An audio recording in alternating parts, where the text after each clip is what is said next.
Hello, everybody. I am John Allen, the editor of Crux, and your host here on Last Week in the Church. This is the show where we harvest the fruits of the last week in journalism about the Vatican and the global Catholic Church, try to separate the wheat from the chaff, and bring you just the good stuff. Here's what we've got this week. We begin with thanks but no thanks. Ukrainian President Vladimir Zelensky comes calling on Pope Francis on Saturday, and in the politest possible fashion, basically throws cold water on the idea of the Pope or the Vatican as a mediator in Ukraine's conflict with Russia. We'll unpack what that was about. Second, calling the cops, only in this case, cops spelled C-O-P-T-S, referring to followers of the Coptic Church in Egypt, why a small step by the Pope with regard to Coptic Martyrs may have huge historical echoes. Third, what we've got is power grab or patient care. Caritas, the world's largest federation of Catholic charities, is electing new leadership this week against the backdrop of a remarkable crackdown and assertion of papal authority last fall. We'll explain why critics see this as a kind of centralization completely at odds with the Pope's vision for a synodal church. Supporters, on the other hand, see it as a long overdue and badly needed dose of medicine for a patient who was sick. Fourth, this week, we've got the U.S. is from Mars, Rome is from Venus. Why the question of negotiating with terrorists is the latest example of the cultural gap between Main Street USA and the Vatican. And then finally, we have both a watershed and a warning when it comes to laity involved in the governance of the Vatican. All that and more is waiting for you on this week's show, so please, for the love of God, for all the angels and saints, for everything that is holy and that you cherish in this life, don't go anywhere. We will be right back. All right, everybody, happy Tuesday to you. Thanks for being with us on Last Week in the Church. We start this week with Ukrainian President Vladimir Zelensky's visit to Pope Francis on Saturday. Zelensky was in town to visit the President and the Prime Minister of Italy, part of a broader European tour, but his meeting with the Pope was especially keenly anticipated. Now, under any circumstances, of course, there would have been a lot of drama around this meeting because, Ukraine is at war. But the drama was dialed up significantly by Pope Francis's remarks recently in an airborne press conference on his way back from a weekend trip to Hungary, in which he announced, kind of enigmatically and somewhat cryptically, that the Vatican had a secret, well, I don't even know what to call it, peace initiative, peace mission, peace plan with regard to Ukraine. The reason I don't know what to call it is because the Pope didn't provide any details. Now, whatever it was quickly disavowed by both sides in the conflict. That is, both the Ukrainians and the Russians said they had no idea what the Vatican was up to, but various Vatican officials, up to and including the Pope's Secretary of State, Cardinal Pietro Parolin, insisted that no, there actually is some kind of initiative at work, but we can't give you any details. So, heading into this encounter between the Pope and Zelensky, the big question was, would the Pope provide any new details about what the Vatican is up to, and would Zelensky signal receptivity to a role for the Vatican in trying to end this conflict? Now, on the other side of the meeting, what we can say is that we certainly did not get any new insight from Pope Francis or any of his aides as to what their plans actually are. We did, however, get a pretty clear answer from Zelensky about whether Ukraine is buying whatever the Vatican is selling. And the answer, basically, again, as politely as possible, but the answer was basically no. So when Zelensky showed up at the Vatican, by the way, wearing his combat fatigues, as he has from the beginning of the war, that black sweatshirt that has the trident as the symbol of Ukrainian resistance, and those green cargo pants he wears to remind you that he is the leader of a country at war, and that's what he wore to meet the Pope. He told Pope Francis it was a great honor for him to meet the Pope. Later in the day, when he was interviewed on Italian national TV, he said the same thing. that meeting Pope Francis was a great honor. So, he was trying to be deferential, but at the same time, he was also very clear that he really is not interested in any kind of independent Vatican initiative to try to negotiate an end to this conflict. In a tweet immediately after his meeting with Francis, Zelensky said that he called on the Pope to denounce Russian war crimes.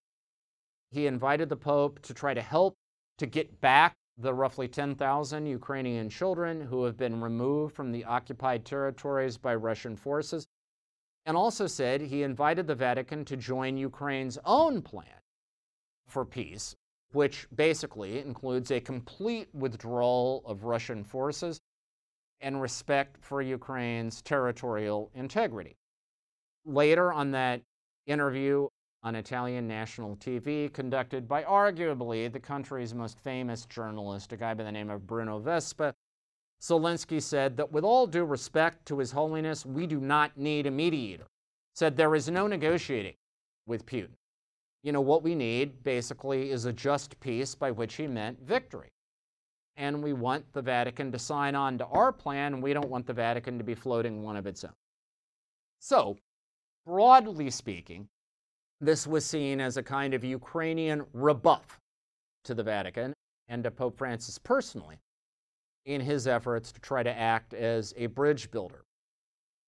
In trying to think through the implications of all of this, the only thing I would note is that there is, of course, ample precedent for popes trying to stop wars and failing, not being able to do so. One that comes to mind is Pope Benedict XV, who in August 1917 proposed a 7-point plan to try to end the First World War. It was broadly rejected by everybody because everybody saw Pope Benedict XV as biased in favor of the other side. The British called him the Kraut Pope because they thought he was biased in favor of the Germans. The Germans called him the Brioche Pope because they thought he was biased in favor of the French, and on and on. His peace plan was basically dead on arrival.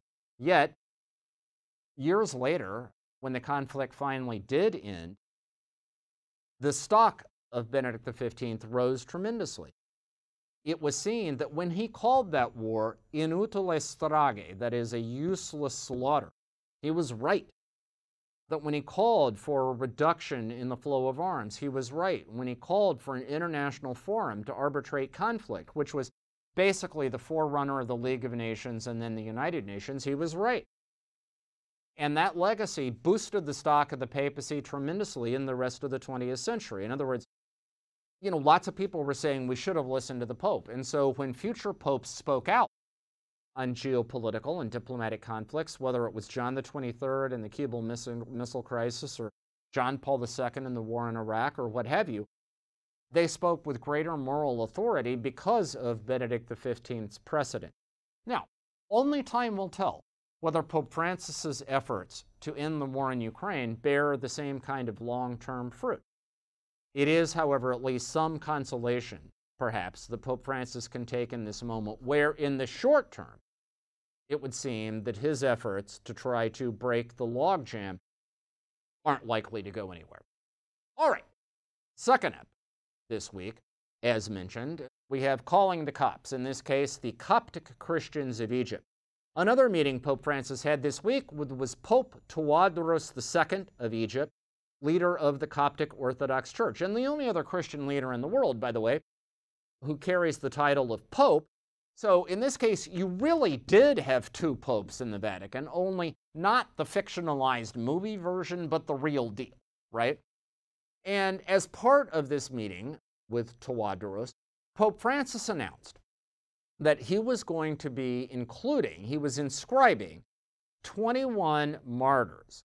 20 of them were Coptic Christians. One was a Christian from Ghana. 21 martyrs into what is known as the Roman Martyrology. That is the Catholic Church's official compendium of saints.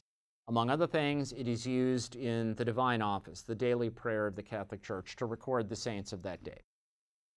Now, this is a gesture of tremendous ecumenical significance because basically it amounts to the Catholic Church extending official recognition to non-Catholic saints.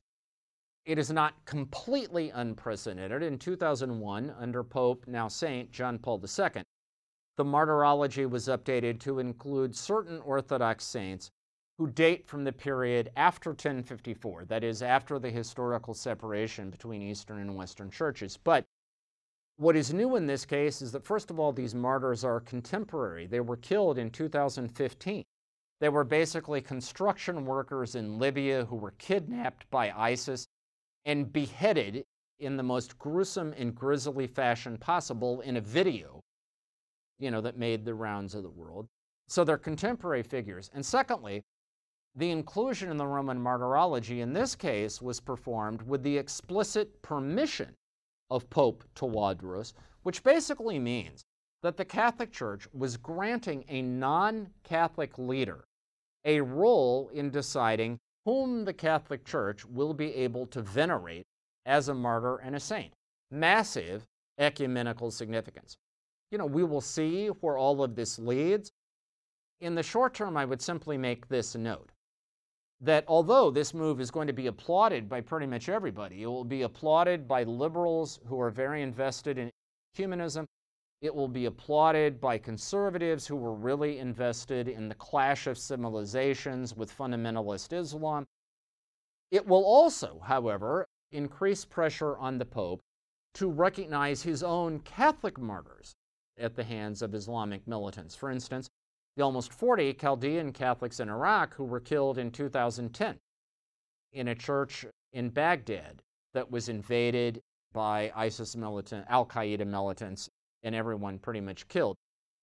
It will be difficult for the Pope to explain why he is extending official recognition to non-Catholic, in this case Coptic martyrs, but dragging his heels on beatification and canonization for members of his own flock.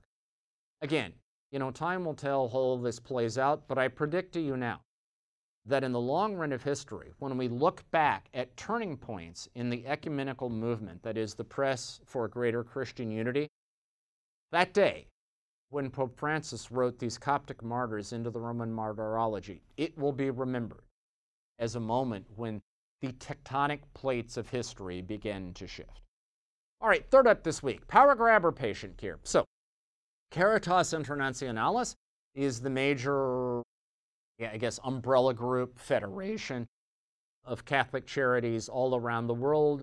According to some, it is the second largest private humanitarian organization in the world after the Red Cross. And it operates in kind of semi-autonomous fashion, but it is nevertheless under the authority of the Vatican and the Pope. It is papally recognized and sponsored. And Caritas got a great reminder of that point last fall when, sort of out of a clear blue sky, it was announced that the Pope was firing the entire leadership team of Caritas. He fired Filipino Cardinal Luis Antonio Chito Tagle, who had been the president of Caritas. He fired Aloysius John, who was an Indian with French citizenship, who had been the lay secretary general, kind of the CEO, and basically everybody else. He basically took Caritas into receivership, imposed a temporary leadership team. Now this week, Caritas is electing its own new leaders intended to end this period of direct papal administration. Now, what does all this amount to? Well, critics, which would include Aloysius John, the former Secretary General, and his immediate predecessor, a Frenchman by the name of Michel Roy, both of whom sent letters to Caritas officials in advance of this week's election. They see this as a deeply alarming power grab, that is, an assertion of direct control by Vatican departments that are threatened by an autonomous, lay-led reality in its midst. Further, John added, there's also a kind of whiff of colonialism about all of this.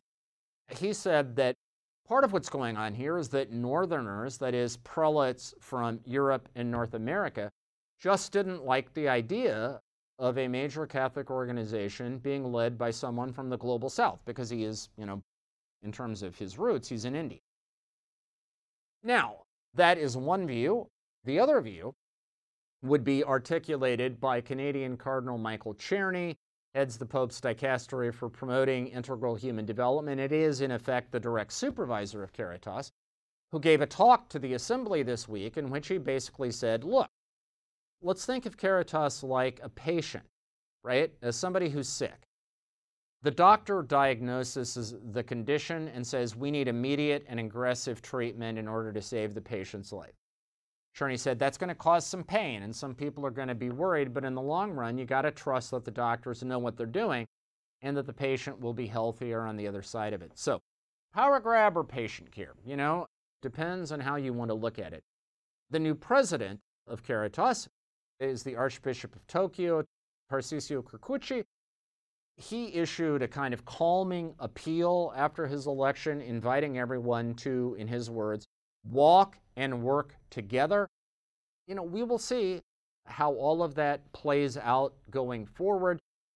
What is clear, however, is that all of this amounts to an important reminder about life in the Catholic Church, which is we can talk all we want about being collaborative, about collegiality, about synodality, about shared decision-making. At the end of the day, the Code of Canon Law says that the Pope has full, supreme, ordinary, and universal jurisdiction, which he can exercise at any time unhindered. In other words, to quote an old friend of mine, the late Jesuit Father Robert Taft, if you want to swim in the Catholic pool, sooner or later, you got to make your peace with the lifeguard. Caritas has got a hard lesson in that reality that they're now trying to move forward from. All right, fourth up this week, the U.S. is from Mars, America from Venus. Sorry, the U.S. is from Mars, Rome is from Venus. In other words, we're talking about the cultural gap between Main Street, USA, and the Vatican. Now, this cultural gap shows up in a lot of ways. One is a sense of time. Basically, America is a microwave culture. Rome is a crockpot culture. In America, we want things right now. In Rome, particularly in the Vatican, the working motto tends to be, talk to me on Wednesday, I'll get back to you in 300 years, right? So no shocker that there is a cultural gap. But we got a reminder of that cultural gap this past week. May 9th, last Tuesday, in Italy, is a day of memory for the victims of terrorism. May 9th was chosen because it was May 9th, 1978, when the bullet-ridden body of former Italian Prime Minister Aldo Moro was discovered in the trunk of a car in downtown Rome. He had been executed by Italy's homegrown left-wing terrorist movement, the Rosse Brigate, or the Red Brigades, and to protest, various aspects of what was considered as abuses by the Italian government of the day. What we know is that Aldo Moro was a close personal friend of Pope, now St. Paul VI. And in the years after all of this, it has been revealed that Paul VI made enormous efforts to try to negotiate with the Red Brigades. At one point offered to pay a ransom of some $5 million in order to save Moro's life and secure his freedom.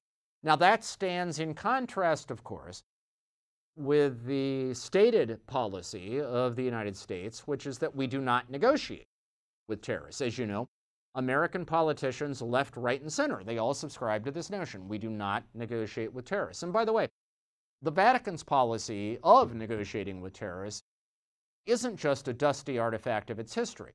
We know, thanks to the current trial that is underway at the Vatican for financial crime, that Pope Francis himself authorized the payment of hundreds of thousands of euros to secure the release of a Colombian nun who had been kidnapped by radical jihadists in the African nation of Mali.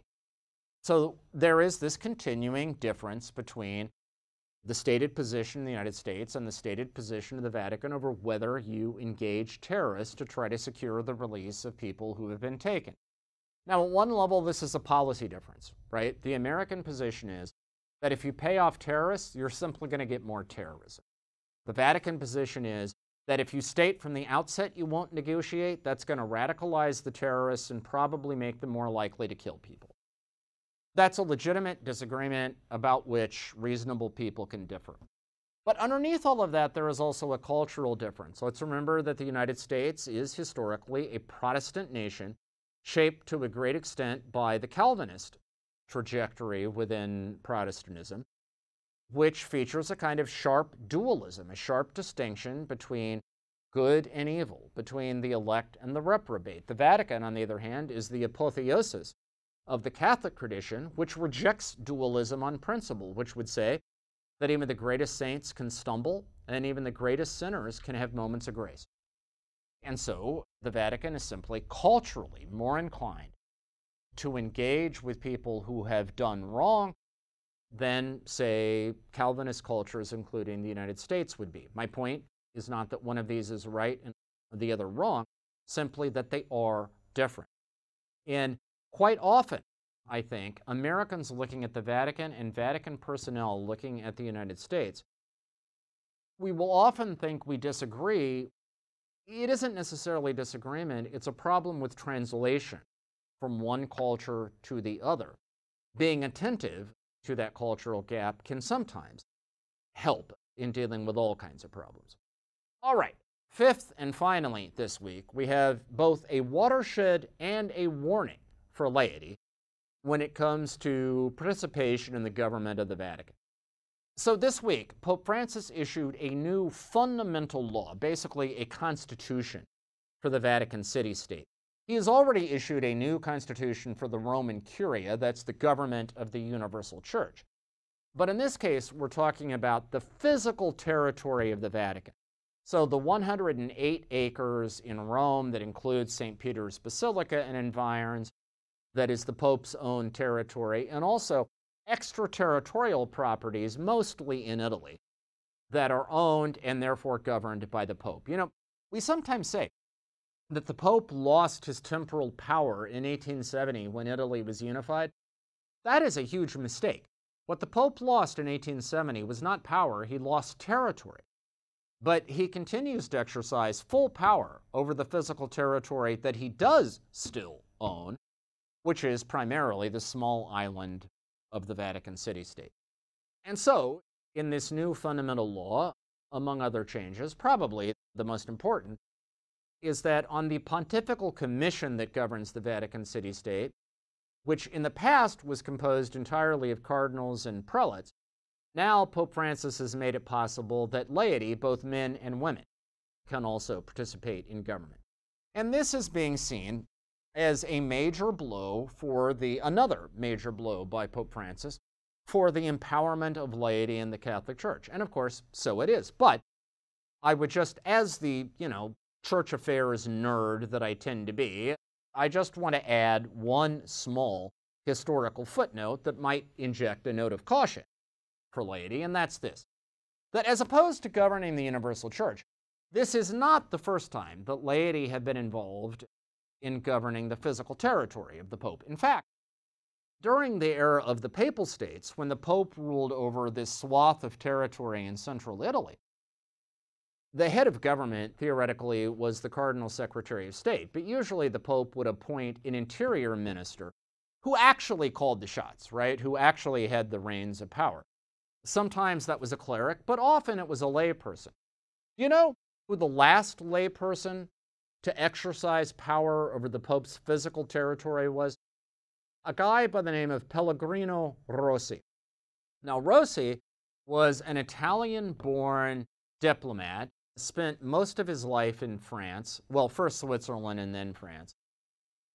He was at one point named the French ambassador to the Papal States, but he stayed behind in Rome and eventually was named by Pope Pius IX as the interior minister, that is the head of the police and the head of finance, in the Papal States. He was named to that position at the beginning of September in 1848. Now, at that time, there were revolutionary energies swirling in Rome. There was a lot of discontent with papal governance, and there were a lot of people who wanted to, pick up pitchforks and torches and storm the barricades and sort of chase the Pope out of town.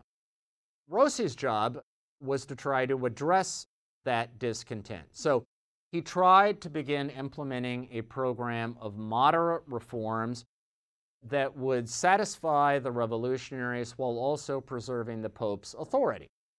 For his trouble, a month and a half later, on November 15th, 1848, while Rossi was at the Palazzo della Cancelleria in downtown Rome to attend the opening session of the Parliament of the Papal States, an assassin leapt from the crowd and stabbed Rossi to death on the steps of the Cancelleria. In other words, may I point out, the last layperson to exercise power over the Vatican's physical territory was assassinated for his trouble. Moral of the story, sometimes when you call the shots in the name of the Pope, those shots are going to be coming at you. Now look, I am not suggesting that anything like that is going to happen to whatever layperson joins this commission.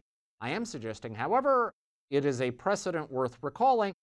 Lesson here is, uneasy lies the head that wears the crown, whether that head be clerical or lay. All right, that is our show for this week. You can find full coverage of all of these stories on the Crux site. That is cruxnow.com. While you're there, there is a box on the site called Friends of Crux. If you are so inclined, please click on it and make a small financial contribution. We love bringing you the news, but we can't do it for free. We need your help. We will be back here next week, same bat time, same bat channel. In the meantime, my charge to you is, over the next 7 days, stay safe, stay healthy, have a fantastic and blessed week, and we will talk to you again very soon.